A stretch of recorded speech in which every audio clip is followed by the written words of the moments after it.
গরম দুধের মধ্যে মাত্র ১ কাপ সুজি দিয়ে কোনোরকম ডিম ছাড়া বানিয়ে দেখাবো দারুণ মজার নরম তুলতুলে নিরামিষ সুজির কেক। আর এই কেকটা কিন্তু কোনোরকম বেকিং পাউডার বা বেকিং সোডা ছাড়া ঘরে থাকা মাত্র 4টে উপকরণ দিয়ে একদম সহজে বানিয়ে দেখাবো, যাতে কেকটা সবাই বানাতে পারে। এই কেকটা খেতে এতটাই বেশি মজার হয়, একবার এই কেকটা খেলে দোকান থেকে আর কোনোদিনও কেক কিনে খাবে না।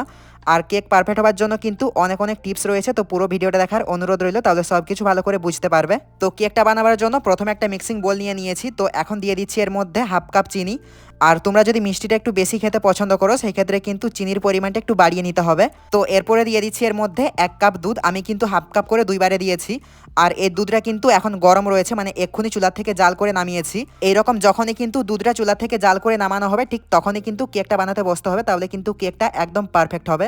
আর কারোর কাছে যদি মেজারমেন্ট কাপ না থাকে সেই ক্ষেত্রে কিন্তু এরকম একটা ছোট বাটি নিয়ে নেবে, অথবা যে কোনো একটা ছোট গ্লাস নিয়ে নেবে। এই ছোট বাটি অথবা যে কোনো গ্লাস মেপে কিন্তু উপকরণগুলো নিয়ে নিতে হবে, কারণ কেক তৈরিতে কিন্তু উপকরণের পরিমাপ একদম ঠিক রাখতে হবে, নাহলে কিন্তু কেক কখনোই পারফেক্ট হবে না। এখন হচ্ছে এরকম একটা কাঁটা চামচ অথবা এরকম একটা হ্যান্ড উইক্স, যে কোনো কিছু দিয়ে কিন্তু এটাকে ফেটিয়ে নিতে হবে। হাতের কাছে যেটা আছে সেটা দিয়ে কিন্তু কাজটা করে নিতে হবে। তো এখন হচ্ছে একটা হ্যান্ড উইক্স দিয়ে সবকিছুকে ভালো করে ফেটিয়ে নিচ্ছি। তো যতক্ষণ না পর্যন্ত এর মধ্যে দেওয়া যে চিনিটা সেই চিনিটা গলে যাচ্ছে ঠিক ততক্ষণ কিন্তু এটাকে ভালো করে ফেটাতে হবে। আর যেহেতু এর মধ্যে গরম দুধ দেওয়া আছে তাই কিন্তু খুব বেশি টাইম লাগবে না এই চিনিটা গলতে, খুব সহজেই কিন্তু চিনিটা গলে যাবে।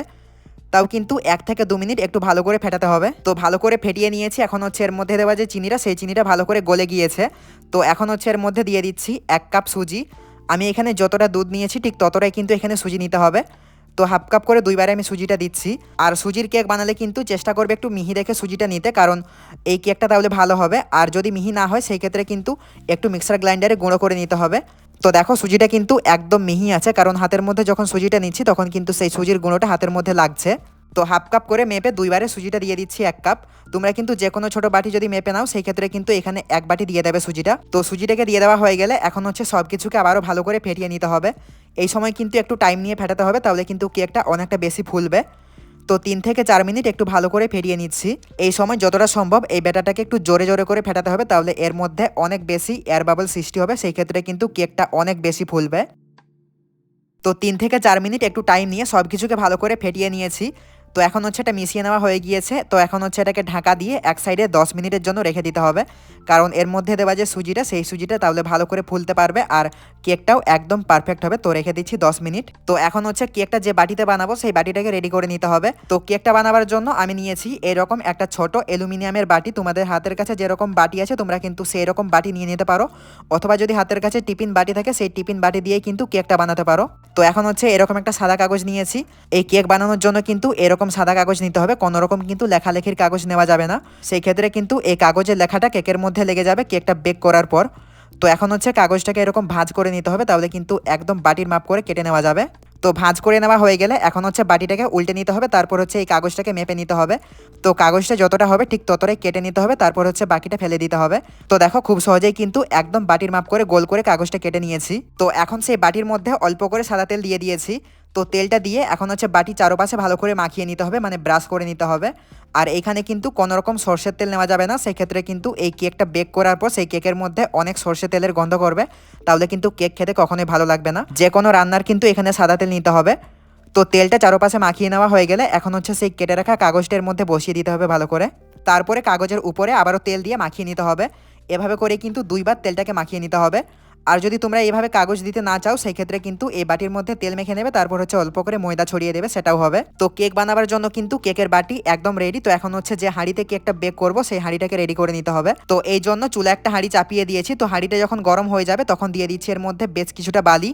হাতের কাছে যদি বালি না থাকে সেই ক্ষেত্রে কিন্তু যে কোনো লবণ নিয়ে নিতে পারো, তবে বালি অথবা যে কোনো কিন্তু লবণ নিয়ে নিতে হবে, তাহলে কেকটা বেক করা অনেকটা বেশি সহজ হবে। তো বালিটাকে হাঁড়ি চারপাশে ভালো করে ছড়িয়ে দিয়েছি, তাহলে কিন্তু এই তাপটা হাঁড়ি চারপাশে ভালো করে আসবে, ফলে কিন্তু কেকটা অনেক সুন্দর করে বেক হবে। তো এখন নিয়েছি এরকম একটা স্ট্যান্ড। এই স্ট্যান্ড যদি হাতের কাছে না থাকে সেই ক্ষেত্রে কিন্তু যে কোনো একটা ছোট স্টিলের বাটি এখানে উল্টো করে বসিয়ে দিতে হবে, তবে কিন্তু সরাসরি এই বালির উপরে কেকের বাটি বসানো যাবে না, সেই ক্ষেত্রে কিন্তু কেক পুড়ে যাবে। তো স্ট্যান্ডটাকে দিয়ে দেওয়ার পর এখন হচ্ছে হাঁড়ির ঢাকনাটা দিয়ে দিচ্ছি। আর ঢাকনায় কোনো ছিদ্র থাকলে সেটা অবশ্যই বন্ধ করে দিতে হবে। আমি একটা ছোট কাগজের টুকরো দিয়ে বন্ধ করে দিয়েছি। তো এখন হচ্ছে চুলার আঁচ একদম হাইতে করে দিয়ে হাঁড়িটাকে 10 মিনিটের জন্য একদম ভালো করে গরম করে নিতে হবে। ওভেনে কেক বানালে ওভেনটাকে যেমন আগে থেকে প্রিহিট করে নিতে হয়, ঠিক সেই রকম করেই কিন্তু এই হাঁড়িটাকেও আগে থেকে প্রিহিট করে নিতে হবে। তো এদিকে 10 মিনিট পর সেই সুজির মিশ্রণটা নিয়ে নিয়েছি। তো দেখো এই মিশ্রণটা কিন্তু অনেকটাই বেশি ঘন হয়ে গিয়েছে, মানে সুজিটা অনেকটাই বেশি ফুলে গিয়েছে। তো এখন হচ্ছে এটাকে একটু ভালো করে ফেটিয়ে নিতে হবে। তো এখন হচ্ছে এর মধ্যে বাকি যে উপকরণগুলো সেগুলোকে দিয়ে দিতে হবে। তো এখন দিয়ে দিচ্ছি এর মধ্যে হাফ চামচের মতো ভ্যানিলা এসেন্স। এই ভ্যানিলা এসেন্স দিলে কিন্তু কেকের মধ্যে খুব সুন্দর একটা গন্ধ করবে। আর হাতের কাছে এটা না থাকলে সেই ক্ষেত্রে যেটা করবে, এখানে দুটো এলাচ নিয়ে নেবে আর এলাচের দানাগুলোকে ভালো করে গুঁড়ো করে নিয়ে সেটা দিয়ে দেবে। সেটা দিলেও কিন্তু কেকের মধ্যে খুব সুন্দর একটা গন্ধ করে। তো যেহেতু আজকে কোনো রকম বেকিং পাউডার বা বেকিং সোডা ছাড়া কেকটা বানিয়ে দেখাবো, তাই এখানে নিয়েছি একটা ইনো। আর কোকা কোলা ফ্লেভারের যে ইনোটা পাওয়া যায় সেটা কিন্তু বাদ দিয়ে যে কোনো ফ্লেভারের ইনো নিতে হবে, নাহলে কিন্তু সেই কেকের মধ্যে কোকা কোলার একটা গন্ধ করবে, সেই ক্ষেত্রে খেতে ভালো লাগবে না। এখন সব কিছুকে আবারও ভালো করে মিশিয়ে নিতে হবে। আর এই ইনোটা দেওয়ার পর যখন মেশানো হবে তখন কিন্তু একদম আলতো হাতে এটাকে আস্তে আস্তে করে মেশাতে হবে। কোনোভাবেই কিন্তু এই সময় তাড়াহুড়া করে জোরে জোরে মেশাতে যাবে না, সেই ক্ষেত্রে কিন্তু এই ব্যাটারটা নষ্ট হয়ে যাবে। আর তাহলে কিন্তু কেক কখনোই ফুলবে না ব্যাটার নষ্ট হয়ে গেলে। তো 3 থেকে 4 মিনিট একটু টাইম নিয়ে সব কিছুকে ভালো করে মিশিয়ে নিচ্ছি। তো দেখো ইনোটা দেওয়ার পর কিন্তু ব্যাটারটা অনেকটা বেশি ফুলে গিয়েছে। ইনো দেওয়ার পর যখন ব্যাটার ফুলে যাবে তখন কিন্তু মেশাতে একটু অসুবিধা হতে পারে। তো এটা কিন্তু 3 থেকে 4 মিনিট একটু যদি টাইম নিয়ে মেশানো হয় সেই ক্ষেত্রে কিন্তু খুব সহজেই সব কিছু ভালো করে মিশে যাবে। তো মেশানো হয়ে গিয়েছে। তো দেখো ব্যাটারের ঘনত্বটা কেমন হয়েছে, না বেশি খুব একটা পাতলা হবে আর না বেশি খুব একটা ঘন হবে, ঠিক মিডিয়াম হবে এই ব্যাটারের ঘনত্বটা। ঠিক এরকম করেই কিন্তু কেকের ব্যাটারটা বানিয়ে নিতে হবে। তো এখন হচ্ছে আগের থেকে যে কেকের বাটিটা রেডি করে রেখেছিলাম সেই বাটির মধ্যে সমস্ত কেকের ব্যাটারটা দিয়ে দিচ্ছি। একটু উপর থেকে ঢালতে হবে। তো ব্যাটারটা দিয়ে দেওয়ার পর এখন হচ্ছে বাটিটাকে ধরে কয়েকবার ঝাঁকিয়ে নিতে হবে।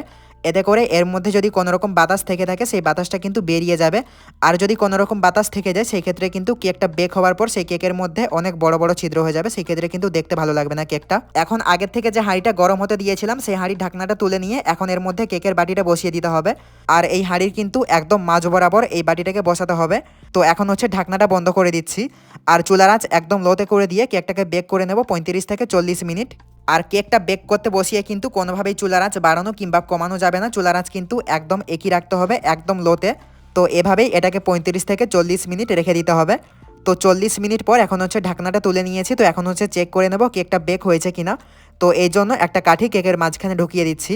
তো দেখো কাঠিটা কিন্তু একদম পরিষ্কার বের হয়েছে, এর মধ্যে কিন্তু কেকের কোনো রকম কাঁচা অংশ লেগে যায়নি, তার মানে কেক একদম ভালো করেই বেক হয়েছে। আর কাঠির মধ্যে যদি কোনো রকম কাঁচা অংশ লেগে যায় সেই ক্ষেত্রে বুঝে নেবে কেক বেক হয়নি।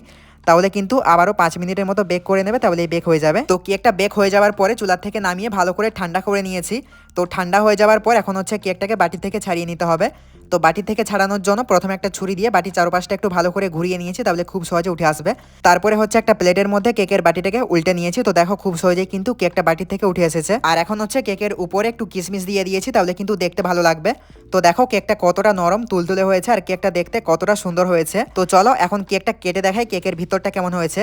তো কাটা দেখে নিশ্চয়ই বুঝতে পারছো কেকটা কতটা সফট হয়েছে। আর কেকটা বাইরের থেকে দেখতে যেমন সুন্দর, কেকের ভিতরটা কিন্তু তেমনই জালিদার হয়েছে আর কেকটা ততটাই লোভনীয় হয়েছে। তো কোনো রকম ঝামেলা ছাড়াই এই কেকটা বানিয়ে দেখতে পারো, প্রথমবার ট্রাই করাতেই একদম পারফেক্ট এই কেকটা বানিয়ে নিতে পারবে। আর কেকটা খেতে হয়েছে অনেক বেশি মজার। তো রেসিপিটা ভালো লাগলে কিন্তু চ্যানেলটা সাবস্ক্রাইব করে নিও আর বেশি বেশি করে শেয়ার করে দিও। তো চলো আজকের মতো টাটা বাই।